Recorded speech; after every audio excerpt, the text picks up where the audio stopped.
the Bible says the borrower's servant to the lender. And what it's talking about is who's in charge. That's what it's talking about. It's not saying that debt is somehow a millstone that hangs around your neck. You want to be on the right side of interest. At the end of the day, that's what we're paying attention to, right? So there are... You want to be on the right side of interest. I'm not a proponent of cut up all your credit cards and only operate on cash, because I think that the credit card system is the world's greatest way to amass cash back and travel points. I just told you we got a new credit card because we were thinking about some trips coming up in the future, and I thought, well, why not turn this into miles? We can use it for free tickets. We pay off. We do not carry a credit card balance. That is a rule in our home.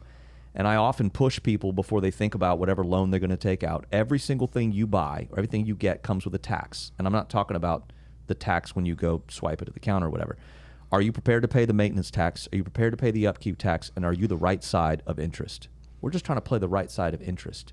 Most of the time people look at all debt as bad. No, not all debt is bad. Right. If I can make money work for me. Again, what we're interested in is not being a slave to debt. We're interested in everything that I do with my money working for me. I want to tell my money, you are a tool that God has put in my tool belt so that I can pursue his call on my life, and I want you to work for me. We would never go to Lowe's and buy a really fancy drill and then just hold on to it and save it and stare at it and go, man, isn't that nice? And fight people that came over to mess with it. Go, no, don't touch my drill. Just look at it. We would use that thing because it's a tool in our tool belt.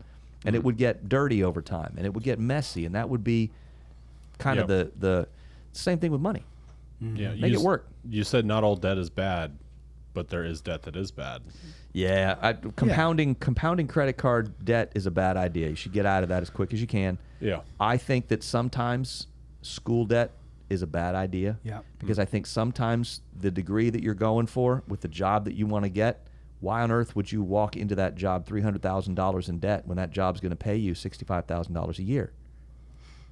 That balloon's going to go before you're able to pay the thing off. So now all of a sudden you see how they're making the money back on that.